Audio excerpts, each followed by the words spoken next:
좀 여유 있게 들어주시면 감사할 것 같아요.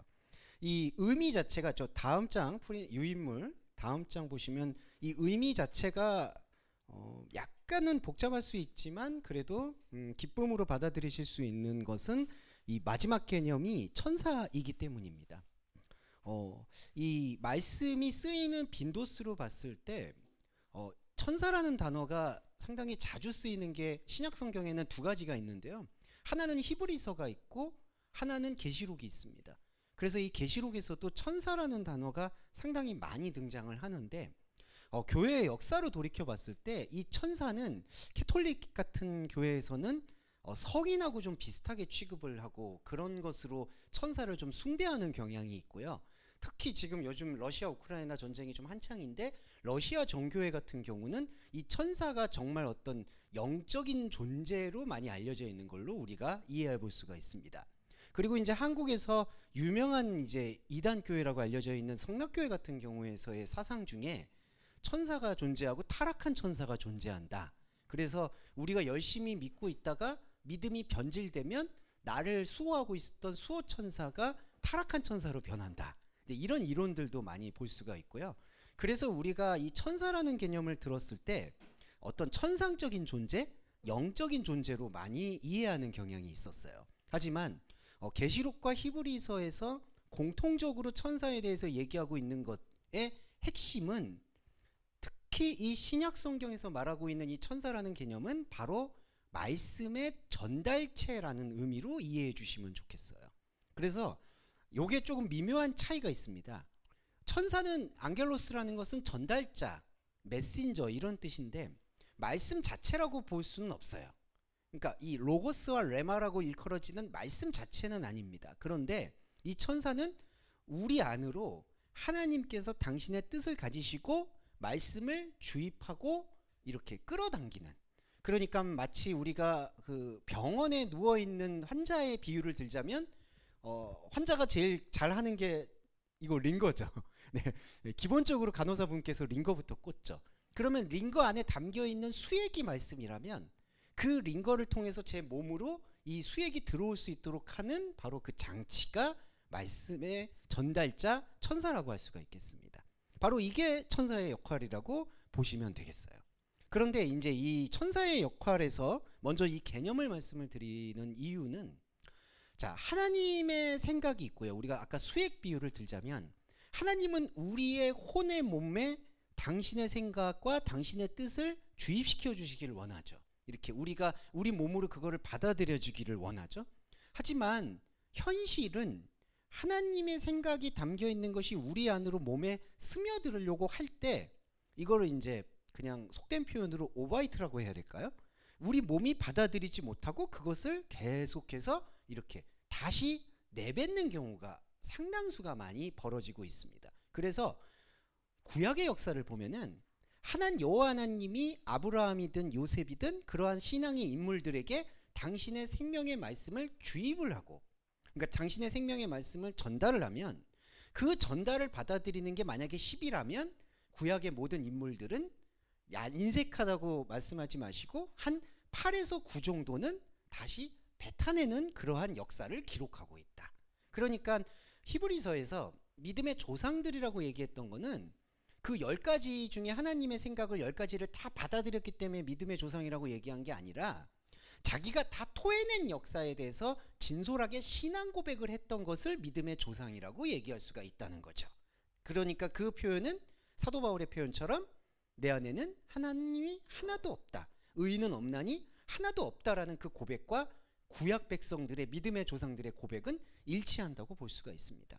그래서 하나님의 말씀과 그 말씀을 받아들이는 그 통로가 천사인데, 이 천사가 우리 안에 하나님의 말씀을 이렇게 주입시키는 과정에서 우리의 몸은, 우리의 혼은, 우리의 육신은 그것을 사실상 토해내기에 바쁜데, 모든 걸 토해내는 게 아니라 그 토해내는 과정 속에서도 내 안에서 지각 변동이 일어나고 자각이 일어나면서 토해내고 받아들이고 토해내고 받아들이는 그 안타깝지만 그 힘든 운동이 지속되게 되면은 토해내는 그 수치가 줄어들고 받아들이는 수치가 어느 순간 역전이 되면서 온전하게 우리가 말씀체가 되어지는 것으로 나아가는 것.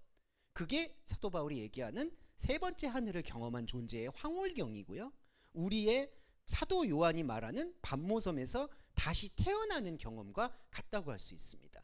그래서 우리가 이제 위로부터 태어난다, 거듭난다라는 경험을 이야기할 때에는 사실상 그런 경험의 감격을 이야기하는 단계라고 말씀드려서 송구하지만 그 단계에서는 바로 요 수치 변화가 일어나는 지점이 있다는 것이죠. 처음에는 토해내는 것이 훨씬 많다가 점점 수용하게 되는 단계가 우리한테 주어지고 그 수용하게 됐을 때 비로소 내 안에 하나님이 계시지 않았고 하나님의 온전함이 내 안을 압도했구나라는 신앙의 고백이 일어나는 지점들이 이제 수치 변환이 일어나는 지점이 생긴다라는 것을 우리가 유념해서 볼 수가 있겠고요. 그러면은 천사가 그런 역할을 하고 있을 때 나타나는 기능과 움직임 속에서 우리가 무엇을 놓치지 말아야 되느냐? 이 말씀에 기록되어 있는 이 성경의 말씀 자체에서 과연 하나님은 우리에게 어떠한 뜻을 전달하려고 하는지를 계속 오늘 오바이트라는 얘기해서 죄송한데 계속해서 토해내는 것을 각오하서라도 계속 볼 필요가 있다는 거죠. 그러니까 다른 복음이나 술 취한 복음이 되는 가능성은 어디에 있냐 하면은 그 토하고 다시 내뱉고 그걸 삼키고 하는 그런 과정들이 너무나 내 자신이 수치스럽고 역겹고 힘들고 어렵기 때문에 그 토해내는 것들을 더 이상 반복하고 싶지 않아서 우리가 생각하고 싶어 하는 그 틀 안으로 하나님의 생각을 변질시키거나 조작을 해서 쉽게 받아들이려고 하는 태도가 된다는 거예요. 그러니까 면역력 같은 개념이겠죠. 우리는 사실은 이식받은 것인데 어떤 의미에서는 왜냐하면 나의 혼적인 자 안에는 하나님을 알만한 것이 없기 때문에 하나님께서 예비하신 것을 우리가 알 수도 없고 붙잡을 수도 없어요. 그래서 오늘은 요 원리적인 거니까 좀 길게 설명을 드리면 하나님께서 만약에 로켓이 분리될 때 로켓이 추진체가 필요하잖아요. 먼저 우리 안에 추진체를 집어넣고요. 이제 이게 어떤 의미에서는 말씀의 기능입니다. 추진체를 집어넣고 말씀을 주입시켜요. 그래서 추진체를 분리시켜요.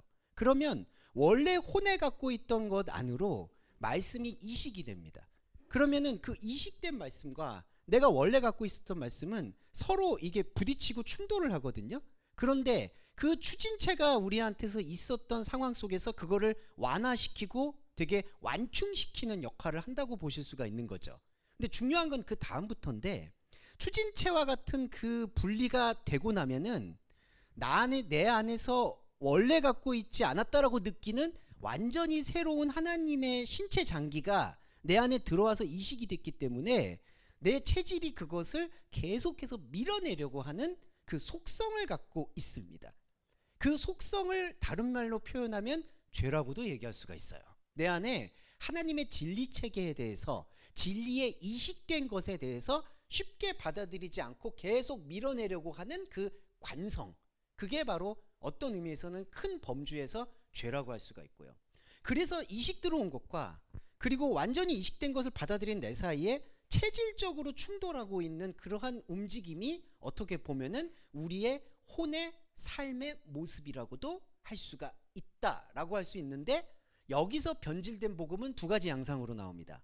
항상 말씀드리는 거지만 우리가 경계해야 되는 건 첫 번째 양상은 이렇게 이식된 것이 내 안에 쓸모가 없다라고 느껴지니까 지난주에 어린 양을 말씀드릴 때 나는 이 장기를 이식받았는데 이 장기가 나한테 없어도 되는 것 같아 라는 생각을 인간의 혼적자는 너무나 당연하게 생각을 하니까 하나님의 복음이 이식되었는데 그 이식된 것을 온전하게 내 안에서 체질적으로 받아들이고 재활을 하려고 하지 않고 그냥 포기해버리는 경우가 첫 번째 케이스입니다. 쉽게 말씀드리면 교회를 안 나가게 되는 상태. 그러니까 이거는 내 안에서 이 장기가 하나님이 볼 땐 심장인데 사람이 볼 때에는 심장이 이거 뭐 숨 안 쉬어도 내가 안 죽는데 내 안에 고통도 없는데 이렇게 느끼니까 그냥 내 안에 이식된 하나님의 말씀 신체적인 장기를 방치하는 케이스가 되는 거예요. 그래서 우리가 진리의 복음을 들었을 때 처음에 그 혼란스러움이라든지 복잡함이라든지 아니면은 똑같은 얘기하네? 동어 반복이라고 생각하는 그러한 생각 때문에 방치하게 되는 경우가 있어요. 이게 첫 번째입니다. 그리고 방치하게 될 때 안타깝지만 좀 제가 죄송한 표현 드리면 핑계가 많죠. 뭐 교회는 타락했다, 썩었다, 교회보다 사회가 훨씬 더 성실하다, 그리고 지금 내가 이러고 있을 때가 아니다, 돈을 더 많이 벌어서 안정감을 찾아야지, 지금 내가 교회 다녀서 봉사할 때가 아니다라든지, 그러니까 수많은 어떤 자기 합리화의 이야기들이 되게 많기 때문에 어차피 주목사 말 들으니까 행위도 아니라면서 그러면은 교회를 내가 더 왜 다녀야 돼? 라는 그러한 동기부여가 없어지니까. 그리고 또 하나, 맨날 하는 얘기가 똑같아. 예, 이거 똑같아요, 솔직히. 예. 그런데 맨날 하는 얘기 똑같아. 근데 내가 왜 그것을 나의 시간을 들이면서 반복을 해야 돼? 라는 그러한 여러 가지 생각이 종합되고 중첩되니까 교회 자체가 이제는 흥미를 잃어버리는 거예요. 예전에는 여러분 찬양을 한다든지 기도를 한다든지, 그리고 참 안타깝지만 돈이 들어가면 노력을 하게 되잖아요. 헌금이 들어간다든지, 내 정성이 들어간다든지, 아니면 내 가족이 거기 있다든지, 그러한 어떤 결속력 고리가 있었지만 진리 체계로 들어오면은 그 결속력 고리도 하나님과의 만나는 도구가 될 수가 없잖아요. 그러니까 종교 감정도 없는데 내가 어떻게 무슨 이유로 하나님을 받아들여야 돼? 라는 생각 때문에 교회와 완전히 말씀과 멀어지게 되는 케이스가 첫 번째, 변질된 복음, 술 취한 복음의 첫 번째 케이스고요. 두 번째 케이스는 여러분 잘 아시겠지만 종교성을 강화하는 사례입니다. 그러니까 하나님의 전달자인 말씀, 천사는 하나님의 뜻을 계속해서 영적으로 이식하려고 우리에게 그걸 공급을 하는데 우리의 혼은 계속 토해내잖아요. 이제 이게 힘들다 보니까 첫 번째 케이스는 아예 이식받은 장기에 대해서, 영적인 장기죠, 말씀에 대해서 무관심해지는 거고, 두 번째 케이스는 이상한 합리화를 하는 거예요. 하나님이 이식해 주신 생명에 대해서는 돌볼 생각을 안 하고 내 안에서 원래 있는 감각을 다시 종교의 원리로 돌아가서 열심을 내고 열정을 내서 다시 예전의 동기부여를 부채질시키는 상태.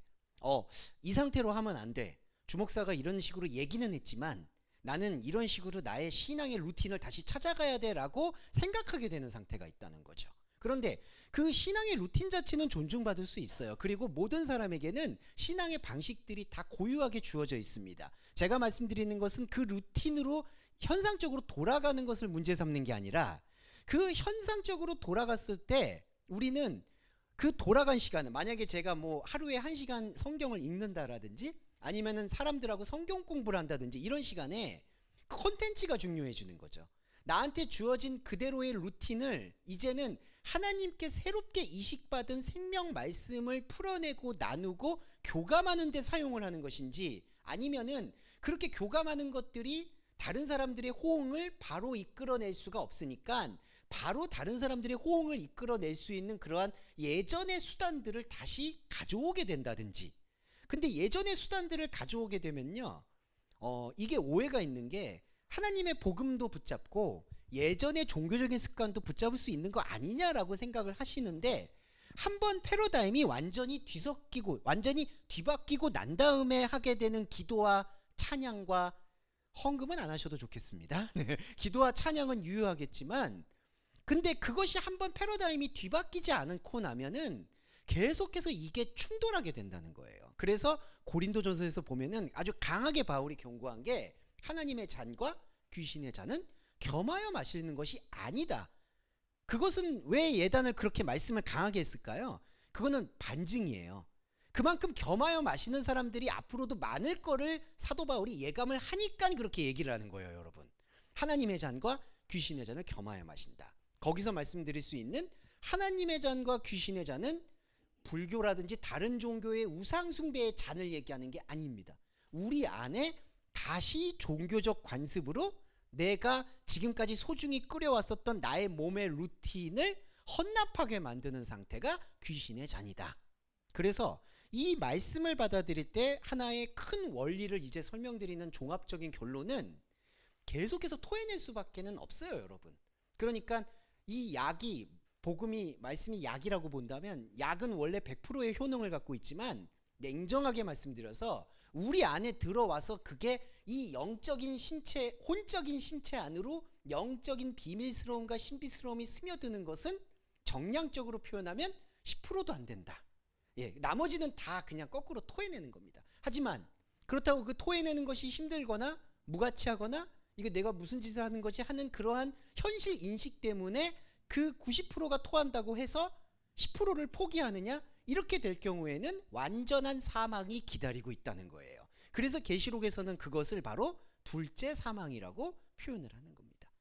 그래서 말씀은요, 사실은 이 효율성 면에서는 완전히 꽝입니다. 네, 네. 왜냐하면 사람이 노동을 하면 10가지 노동을 하면은 그래도 5가지 이상은 나와야지 우리가 이제 또 어른들의 은어적 표현으로 반타작을 한다고 하잖아요. 네, 우리가 기업에서도 뭔가 투자를 했을 때 1억을 투자하면은 그래도 한 해에 5천만 원은 매출을 벌어야지 그것도 욕을 먹고 사장이 해고될 만한 사유인데, 근데 복음의 관계는 그렇지가 않아요. 이거는 계속해서 토해내는 과정입니다. 그리고 또 하나 말씀드리면, 토해내는 과정에서요, 이제 영적 분리가 일어나요. 이게 이제 오늘 보시는 말씀에 다 적혀 있는 부분인데, 제가 오늘은 개념을 먼저 말씀드리고 짚어볼게요. 무슨 뜻이냐? 자, 내가 계속 토해내죠. 자, 토해내는 과정 속에서 무슨 현상이 벌어지냐면요, 토해내고 있는 나와 토해내고 있지 않은 나의 분리를 경험하게 됩니다. 그게 이제 나의 원상적 자아를 회복한다라고 말씀드릴 수 있어요. 이게 바로 생명나무에 참여하는 참된 그리스도인의 눈뜸의 감각이라고 할 수 있는데, 자, 토해낼 때 괴롭죠. 힘들고. 그런데 하나님의 말씀이 그럼에도 불구하고 저와 여러분이 지금 좀 표현이 그렇지만 꾸역꾸역 받아들이세요. 그러면서 10%가 20%가 되고 20%가 30%가 되면서 내 안에 영적인 세계가 여전히 현상적으로는 잡히지 않아도 내 안에 계속해서 축적이 돼요, 여러분. 그래서 다음 주에 저희가 수련회를 볼 때 한 주 동안 내한테 무엇이 축적되었는지를 한번 묵상해 보시는 시간은 필요하다고 말씀드리고 싶어요. 축적이 돼요. 그러면 이 어떤 분리가 일어나냐 하면은, 예전에 토하고 고통스러웠을 때 내가 나의 자아의 전부라고 인식이 되었었던 거죠. 나의 존재의 전부가 너무 힘들구나, 토하는구나, 그리고 내가 느낄 때 하나님의 복음은 너무나 무가치하구나, 자꾸 그 감각만 느끼던 나가 전부라고 생각을 했는데, 계속해서 하나님의 진리 말씀이 축적이 되면서 이 내가 거짓 나라는 것에 점차 눈을 뜨게 됩니다. 지금 여러분 그것이 담대하게 말씀드리면은 상당 부분 눈이 열린 거라고 볼 수가 있는 거고요. 그러니까 예전에는 그게 나의 전부라고 봤던 것이 이것이 심지어 나의 전부도 아닐 뿐더러 더욱이 이 내가 어떻게 보면은 진짜 나를 기만하고 교란하고 속이고 사기치고 세뇌시키는, 어떻게 보면 내 안에서 동침하고 있었던 전 남편이 아니었을까라는 그 감각에 눈을 뜨게 된다는 거죠. 그게 말씀에 저는 가장 강력한 효능이라고 보고요. 천사는 어찌되었든 그 영적인 생명 수액을 공급하기 위해서 때를 얻든지 못 얻든지 나의 주변과 내 내부에서 혼적인 자아를 자극하고 건드려주는 역할을 한다라는 겁니다. 그래서 우리한테 중요한 거는 계속해서 예전에는 토하고 있는 내가 있고요. 그 토하고 있는 내가 가장 간단하게 말씀드리면, 말씀을 드려도 별로 효능이 없는 것 같다라는 그 유혹, 그리고 하나님은 우리의 모든 삶에 무의미하고 무관심하다라는 그 명제에 대한 유혹, 내가 왜 무가치한데 내가 왜 열심히 액티비티한 삶을 살아야 돼? 라고 생각하는 그러한 어떤 인간의 선악과적인 생각, 그게 거짓 나라는 것을 하나님의 말씀이 축적되면서 깨우쳐 간다는 거죠. 자, 이렇게 패러다임이 완전히 전환되게 되면요, 나중에 어떻게 되냐 하면은 계속 토하고 있었던 나는 이제부터 감각이 썩은 감각으로 분리가 됩니다. 이게 바로 부패한 시간은 떠나는 거예요. 그러니까 예수님이 산상수훈에서 썩은 나무에게서는 썩은 열매가, 그리고 하나님의 선한 나무에서는 선한 열매가 맺힌다라는 걸 산상수훈에서 말씀을 하셨는데, 썩은 나무라는 게 뭐냐 하면은 도덕윤리적으로 썩었다는 것이 아니라 하나님의 생각과 관계가 없었던 나의 혼적인 것들은 썩었다라는 건 시간이 지난다는 의미거든요. 부패한다. 그러니까 내가 하나님의 것과 상관이 없었던 거짓 나에 쌓아 올렸던 바벨탑은 하나님의 말씀 체계에 계속 노출이 되어 있는 여러분에게는 이제 하나의 감각이 없는 썩은 것이 돼서, 어떻게 보면 여러분 이렇게 상처가 입었는데 이게 골맞다가 시간이 지나면은 이제 썩잖아요. 그러면 이게 이제 완전히 감각이 떨어져서 분리가 돼 버리겠죠. 그렇게 분리가 돼 버리고 내 안에는 진정한 영적 자아만이 자리를 잡게 됩니다. 그러면은 그 다음부터는 그게 패러다임이 완전히 전환된 상황인데, 그 다음부터는 아까 제가 말씀드렸던 그 셋째 하늘이라고 얘기하는 3층 천이 펼쳐진다는 거죠. 자, 구약에서 말씀이 이렇게 길어지면 안 되는데 죄송합니다. 네, 근데 오늘 마무리합니다. 걱정하지 마시고요. 네, 구약에서 그 노아죠. 노아의 예를 들어볼 때 노아가 완전히 토하지 않고 영적인 체계를 온전히 회복하는 그 타이밍은 언제냐? 방주 안에 있을 때입니다. 자꾸 하나님께서 방주 밖으로 나오라고 명령을 하니까 공간으로 물리적으로 방주 밖으로 나오라고 우리가 이해하는 경향이 있어요. 그러니까 비가 그쳤으니까 방주 밖으로 나와라. 근데 그 방주 밖으로 나오라는 얘기는 물리적으로 나오라는 얘기가 아니라요. 너가 가지고 있는 그 잘못된 보호막으로부터 나오라는 뜻입니다. 그러니까 무슨 뜻이냐?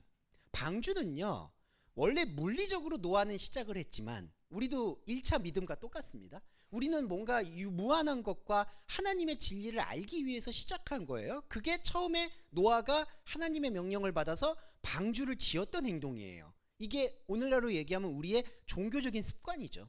자, 그런데 종교적인 습관으로 하나님께서 방주를 만들어 주시고 비를 뿌려 가지고 방주로 그 물리적인 공간에서만 있을 때만이 하나님의 안식을 누릴 수 있다라는 것이 말씀의 전부가 아니라요.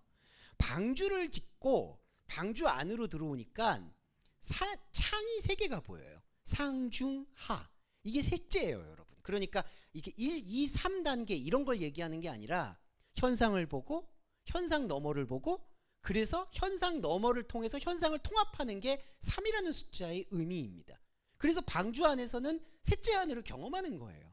그러면은 어떻게 되냐면요. 지금 있는 이 밖에 있는 홍수라는 개념이 인간의 모든 자아가 죽어 있다라는 것을 자각하게 되는 성찰로 변화하게 되는 겁니다.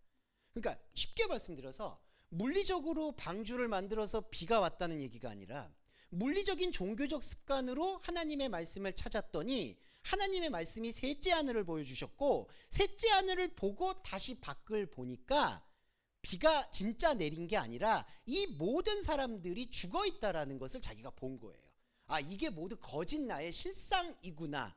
그러면 여러분 어떻게 되냐면은 하나님께서는 이 방주를 존중하신 게 아니라 물리적으로 보인 이 방주가 중요한 게 아니라 법궤가 중요한 게 아니라 제사가 중요한 게 아니라 이 제사를 하고 방주를 짓고 했었던 1차 믿음을 통해서 본 영적인 실상이 나의 하나님 없는 모든 혼적인 세계는 죽어 있었구나. 이게 나나토스의 세계구나 라는 것을 알게 될 때 비로소 부활을 경험하게 되는 놀라운 신비가 일어난다는 거예요. 그러면 노아에게는 방주 안에 물리적인 방주 안에 있든 방주 밖에 있든 아무 상관이 없게 되는 거예요. 이게 바로 그리스도인의 이 탈각이라고 하죠. 껍질을 벗는, 마치 그 나비가 되기 전에 누에로 있다가 껍질을 벗고 나오잖아요. 이와 같은 그리스도인의 이 위로부터 태어나는 영적인 체질이고 그 영적인 체질을 끊임없이 지원해주는 지원 가능태가 바로 천사라는 거예요. 그러니까 우리는 계속해서 그 천사에 대한 말씀의 교감의 눈을 뜰 때 방주 안에 있든 방주 밖에 있든, 그래서 죄송한 말인데 방주 안에 있어도 혼적인 건 죽어 있는 거고요. 방주 밖에 있어도 혼적인 건 죽어 있는 거예요. 그러니까 방주 안에 있냐 방주 밖에 있냐, 이건 쉽게 얘기해서 물리적인 교회 안에 있냐 교회 밖에 있냐가 아무 의미가 없다는 것이죠. 그런데 노아는 안타깝게도 그 말씀의 원리를 장착했음에도 불구하고 자기의 1차적 종교적 습관이 또 뭘 불어왔냐 하면은 방주 밖으로 나간 다음에 제일 먼저 했던 행동이, 여호와 하나님은 그렇게 명령하신 적이 없는데 포도나무 농사를 제일 먼저 짓고 그걸로 술이 취해버려요. 네. 하나님이 농사를 지으라는 얘기를 1절 하시지 않았습니다. 그리고 여러분 구약에서 보면요, 농사의 행위, 이 히브리어로 아바드인데 이 농사의 행위는 모두 카인의 행위와 연결되어 있어요. 아벨은요 허무하다는 뜻입니다. 이 인간적인 행위가 정지되어 있는 그 안식 상태에서 하나님의 미세한 숨결을 듣는 행위가 아벨 행위거든요. 그게 생명나무의 포이에마예요. 그런데 계속해서 아바드를 하라고 해요. 땅을 정복해라, 땅을 기경해라. 근데 그 말씀은 진짜 하나님의 본뜻이냐? 그것이 아니라 자꾸 인간이 가지고 있는 하나님 없는 충동의 결과인 거죠. 포도나무가 그때 당시에 가장 빨리 결과를 볼 수 있는 농사 기법이라고 하더라고요. 그러니까 그게 포도농사인지 그 나무의 성분은 정확하지는 않습니다. 그게 정말 포도나무인지 뭘 뜻하는지는. 하지만 그 의미는 뭐냐면 노아가 빨리 뭔가를 결실을 하나님께 보여주려고 하는 욕망이에요.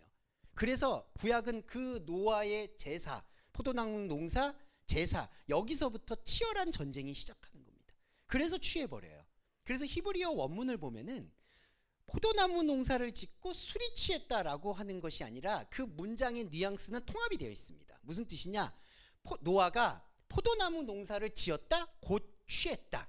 그러니까 포도나무 농사를 지었다는 것 자체가 취했다는 거예요. 이게 바로 사도 바울이 말한 술 취하지 마라, 이는 방탕한 것이다 라고 얘기한 술 취한 복음이라는 것이죠.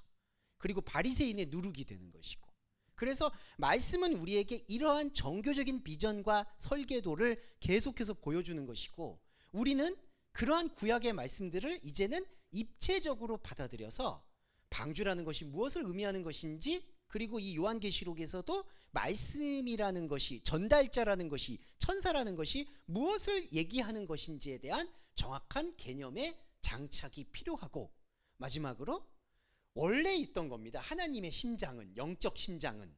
그런데 우리는 혼적인 심장이 전부라고 생각하니까, 혼적인 뇌가 전부라고 생각하니까 원래 하나님께서 예배하셨던 머리와 심장이 이식된다라고 생각을 하는 거예요. 그러니까 요 개념이 전환돼야 되는 게, 요것만 말씀드릴게요. 우리의 혼적인 것이 원래인 걸로 생각해요.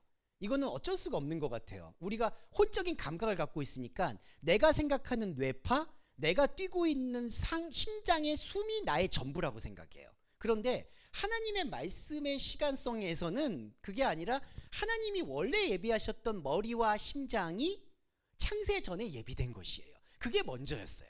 근데 사람은 지금 현상적인 존재니까 지금 크로노스의 시간에서 주어진 머리와 심장이 나의 전부라고 생각하니까 그리스도를 통해서 말씀에 눈을 뜬 그 영적인 심장과 머리가 내 심장과 머리를 위협하고 뚫고 들어와서 강제로 이식한다라고, 천국처럼 침노한다라고 생각을 하니까 우리 안에서, 여러분 누가 우리 안에서 들어오면은 강도라고 생각하잖아요.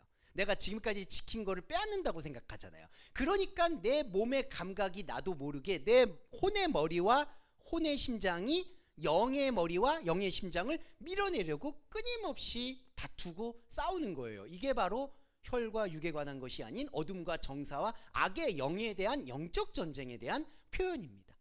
네, 이 부분이 우리 안에서 정확하게 와야 돼요. 원래 있던 거는 지금 현상적으로 있는 내 머리와 내 심장이 아니라 하나님의 머리와 하나님의 심장이 원래 있던 거라는 거. 이거를 전환하는 게 말씀을 전달하는 천사의 역할이라는 것이죠. 자, 여기까지 개념을 말씀드렸습니다. 잠깐 쉬셨다가 요 말씀으로 요 개념들을 확인시켜 드릴게요. 자, 오늘은 아까 앞선 시간에 말씀드렸던 이 개념들을 말씀을 통해서 간단하게 짚어만 드리는 시간 가질게요. 자, 말씀은 오늘 좀 빨리 보실 10분, 13분 만에 보실 것 같습니다. 근데 아까 앞서 말씀드렸던 개념의 총합이니까요. 그냥 확인해 보시면 좋을 것 같은 게, 첫 번째 2장 1절 볼게요. 2장 1절에 제가 읽어 드릴게요. 에베소 교회 사자에게 편지한다. 여러분, 여기 사자가 바로 천사입니다. 앙겔로스가 쓰였어요. 그리고 에베소라는 것은 지역입니다. 이 지역은 우리 삶의 현상을 뜻하고요. 교회는 뭐냐? 그 삶의 현장에서 사실은 나오는 출애굽 장소라고 보시면 돼요. 그러니까 우리가 아까 현상의 자아가 있었잖아요. 현상의 자아에서 현상의 자아의 만족으로 추구하는 게 복음이 아니라 현상의 자아와 무관하지만 확실하게 존재했던 창세적 하나님의 영역을 보여주는 역할을 바로 에클레시아, 교회가 하는 거고요. 그 교회에게 하나님의 말씀체이신 사자가 계속해서 기록을 하는 겁니다. 자, 보세요. 에베소 교회의 사자에게 편지한다. 네, 그래서 보시면은 이 7교회의 사자라고 표현이 되어 있는데, 이 7은 뭐냐? 에베소, 버가모, 두아디라 이렇게 나오잖아요. 이거는 그때 당시의 지역 이름일 수도 있지만 오늘날에는 저와 여러분의 인생의 전체를 뜻합니다. 그러니까 인생의 전체에서 만날 수 있는 모든 혼의, 그걸 국면이라고 하는데요. 모든 혼의 어떤 상황들. 그러니까 우리가 흔히 인생을 살 때 그런 얘기 하잖아요. 참 별별 일을 다 겪는다. 그런데 냉정하게 말씀드리면은 사실은 인생에서 겪는 일들은 그 7이라는 하나님의 완전한 숫자에 아예 미치지도 못해요, 사실은. 그래서 우리의 인생의 모든 삶에서 일어날 수 있는 일들의 인생 전체에서 에클레시아를 일깨워내는 그 움직임이 바로 천사의 움직임이다. 이렇게 생각하시면 좋겠고요. 5장 2절하고 11절에 이런 표현들이 나옵니다. 5장 2절에 볼게요. 먼저 1절을 잠깐 보시면 내가 봄에 보좌에 앉으신 오른손에 책이 있다. 안팎으로 썼고 7인으로 봉하였다. 자, 사람의 생각과 마음으로는 볼 수 없다는 걸 뜻하는 게 7인으로 봉했다라고 되어 있어요. 그런데 여기 보시면 2절에 이스키로스 앙겔로스, 힘 있는 천사라고 표현을 합니다. 천사가 힘이 있다는 뜻이 아니라요. 이 뜻은 뭐냐면은 천사가 내 안의 세계로 들어와서 당신의 말씀 세계를 보여줄 수 있도록 움직이기 시작했다라는 뜻을 힘이 있다라고 표현합니다. 그래서 여기 힘이라는 힘이 있다라는 그 형용사인 이스키로스는 쓸모가 있다, 뭔가 유용성이 생겼다, 이런 뜻으로 보실 수가 있어요. 그래서 영적인 쓰임새가 우리 안에서 이제 구체화되기 시작했다라고 보시면 돼요.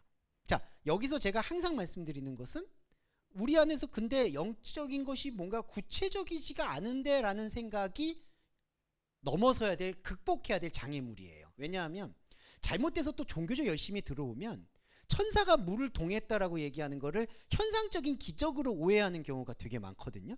아, 그러니까 내가 열심히 기도했더니 갑자기 입신의 은사가 나타나고 방언이 나타나고, 쉽게 말씀드리면 어떤 영적인 효능감이 보였다. 되게 마음이 막 정갈해지고 황홀해졌다. 막 마음에 평안이 밀려왔다. 근데 이런 것이 죄송한 말이지만 말씀을 듣는 그리스도인에게는 안타깝지만 현혹의 도구가 돼요. 왜냐하면 그런 것들은 혼적인 초자연성이에요. 사람들이 좀 오해하는 게 사람이 과학으로 입증 못하는 걸 다 영적으로 보는 경향이 있거든요. 나 귀신 봤다, 뭐 봤다. 근데 그런 현상들, 가위를 눌렸다, 이런 것들은 얼마든지 있을 수 있어요. 안타깝지만. 근데 중요한 건 그것이 스피리추얼, 영적인 것이 아니라는 거예요. 성경에서의 영적이라는 것은 온전히 말씀과 교감해서 하나님의 힘 있는 천사의 인도를 받는 상태, 하나님의 영적인 디자인을 느끼는 상태가 영적인 거예요. 그런데 그 영적인 게 우리의 혼적인 디자인 속에서는 거의 느껴지지 않다 보니까 다른 어떤 종교적인 습관들로 그거를 대체하려고 한다는 거죠. 아, 하나님의 영적인 사람이야, 나는 영적인 거야. 그런 오해를 넘어서게 하는 게 바로 힘 있는 천사의 쓰임새입니다. 그리고 7장 2절을 가보면요, 오늘은 말씀을 다 따라오기가 그러시면 그냥 들으셔도 감사하겠습니다. 7장 2절에 또 봄에 다른 천사가 살아계신 하나님을, 자, 7장 1절에는요 4명의 천사가 딱 네 모퉁이에 선 게 있어요. 자, 그럼 이때 천사는 뭐냐면요, 사람이 생각하는 천사라는 게 강해요. 사라는 게 사람의 문명을 뜻하거든요. 그러니까 사람이 생각하고 기획할 때 나타나는, 이걸 일종의 판타지라고 할 수 있죠. 우리가 아까 말씀드렸을 때 천사를 영적인 존재로 본다는 거, 이때 말하는 말씀 영이 아니라 그냥 신비로운 존재로, 그게 내 천사예요. 그런데 이런 내 천사를 이렇게 변혁하고 갱신해주는 천사가 7장 2절에 알로스 엥겔로스, 다른 천사예요. 그러니까 4명의 천사라는 것은 내가 생각하고 있는 하나님은 이럴 거야, 예수 그리스도는 이럴 거야, 나의 종교적인 한계는 이럴 거야 라고 규정 짓는 것들이 내 천사예요. 그러니까 이건 엄밀히 말하면 하나님의 천사가 아니죠.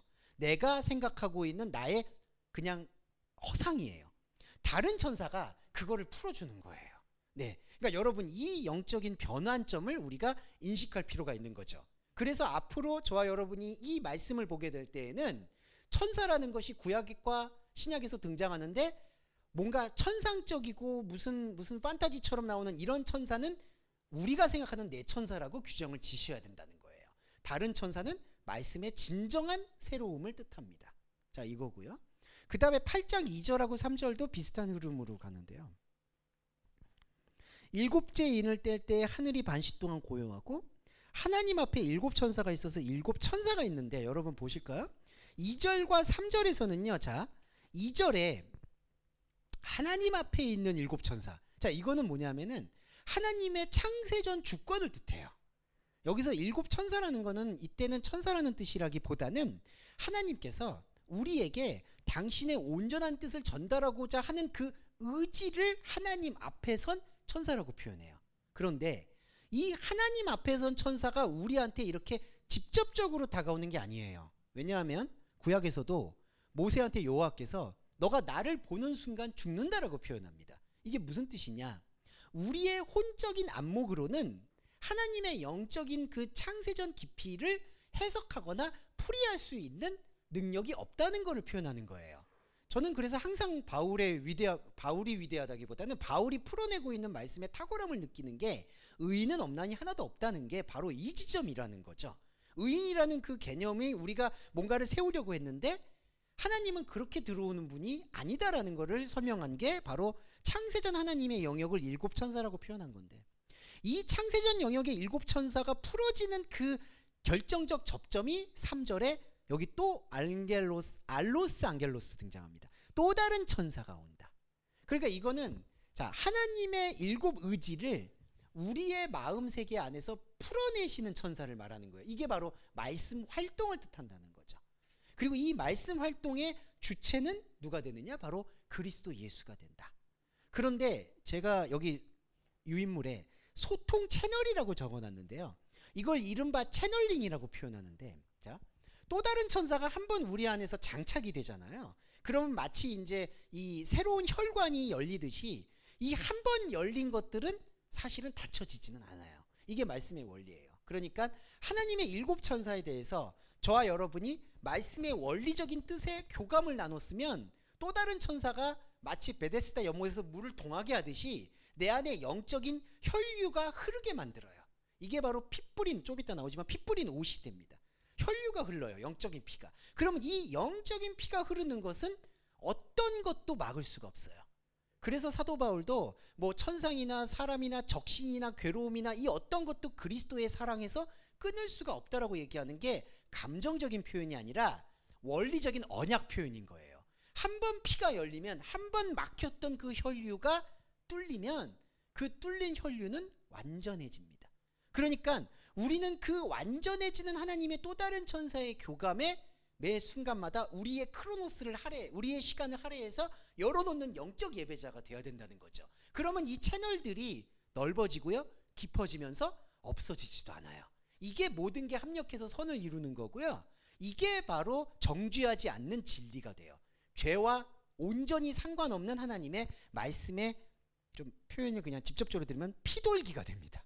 네, 한 번 열리면 이건 안 닫혀요. 그런데 여러분, 중요한 거는 이게 있는데 방치하게 되는 건 문제라는 거죠. 이 피가 흐르고 있는데 여기에 대해서 혼적인 감각이 별로 느낌이 없으니까 이 피에 대해서, 이 피의 흐름에 대해서는 무관심하고, 그러니까 소통 채널이 하나면은 10개가 열려야 되고 100개가 열려야 되고 그런 확장으로 가야 되는데, 그런 확장보다는 그냥 하나가 열렸는데 우리가 이제 한의원 같은 경우에 그런 경우도 있잖아요. 물론 돌팔이란 말씀 죄송합니다. 한의원이 아닐 수도 있지만은 한의학의 접근과 양방의 접근이 좀 다를 수 있잖아요. 근데 처음에 치료받았는데 내 몸의 통증이 바로 해결이 안 될 때 조급해져서 그냥 다른 소통 채널을 찾아가게 되는 경우도 좀 있죠. 그러니까 하나님의 말씀의 영적 관계도 그런 거와 전 유사하다고 보여요.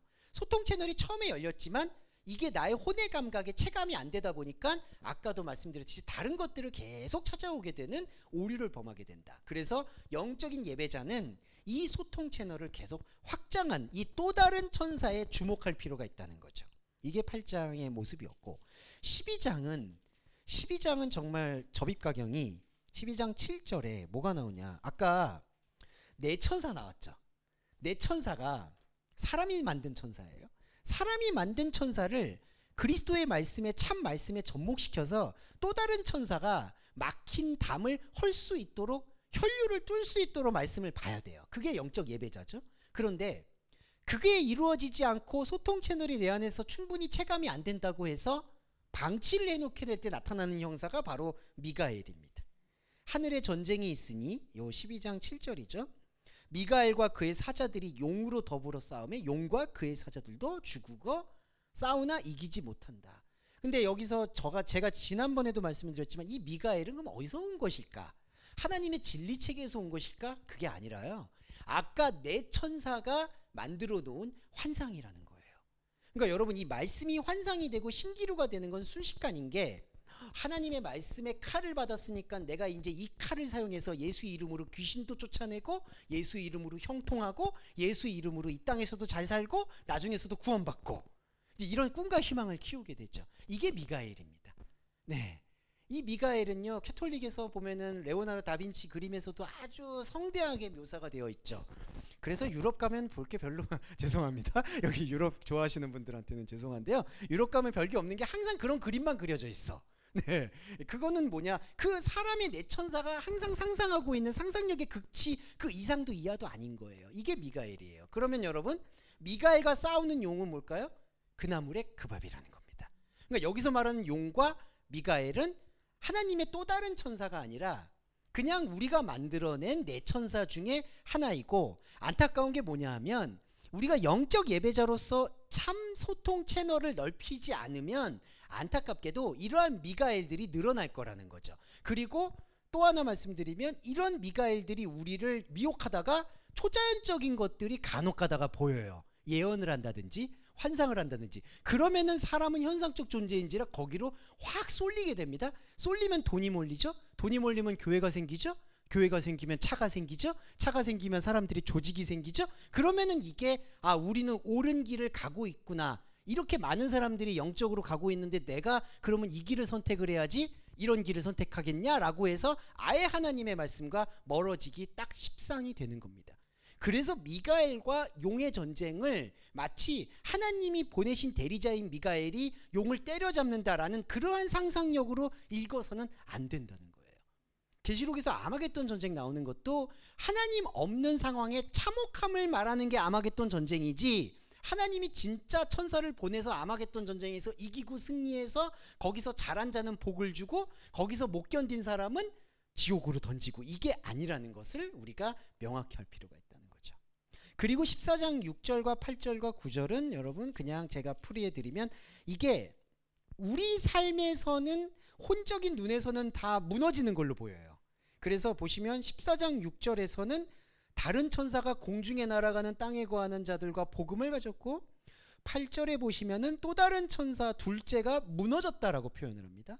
그리고 9절에 보시면은 또 다른 천사가 무너졌다, 경배하지 않으면은 진노의 포도주를 마실 수밖에 없다. 이게 뭐냐면은 점진적으로 하나님께서 앙겔로스 전달자를 통해서 말씀을 선명하게 보여주시면 그 말씀으로 인해서 보이게 되는 것은 안타깝지만 우리의 육신 삶의 무너짐을 본다는 거예요.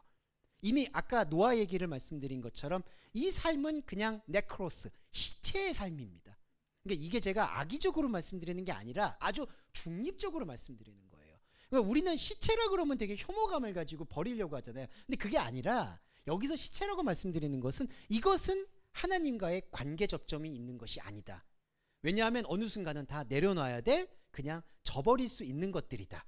그래서 우리는 이것들에게 이런 어떤 내 직업, 내 상황들에게 내 루틴대로 최선은 다하되, 그 최선을 다하는 것으로 인간적인 욕망과 인간적인 선악과의 결과를 기대하는 게 아니라, 그 최선을 다한 것은 최선을 다한 것대로, 하나님의 것은 하나님의 생명대로 올라가는 영적인 비전을 우리가 담대하게 흡수할 수 있어야 된다는 거죠.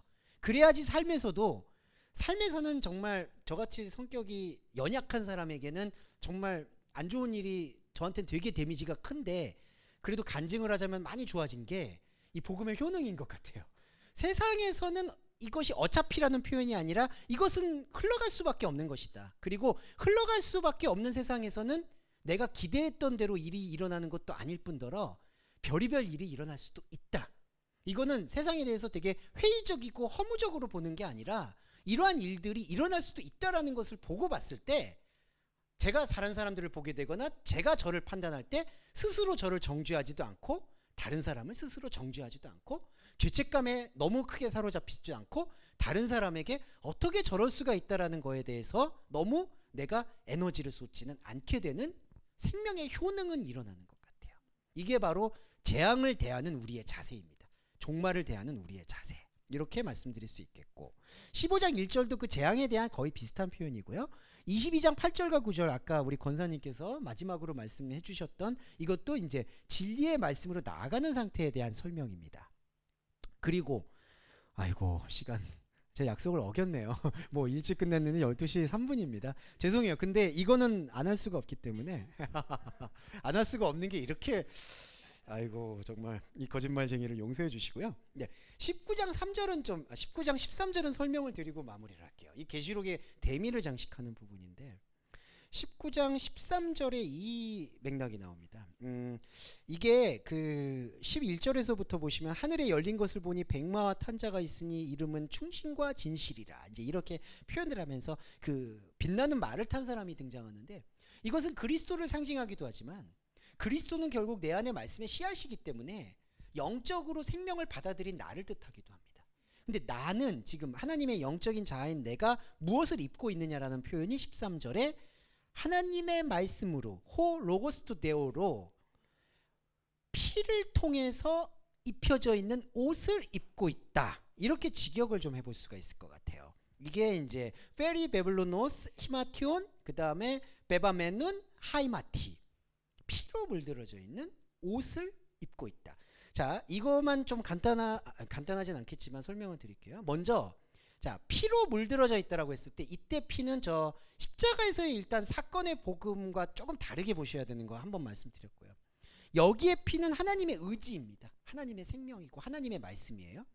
피가 물들어져 있다. 이게 뭐냐면은 그 염색을 할 때 물에다가 이렇게 색소가 그 천을 갖다 대면 번지잖아요. 이와 마찬가지로 물들어져 있다는 것은 이 피로 인해서 적셔진다라는 뜻입니다.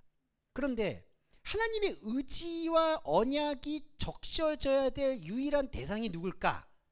여러분이에요.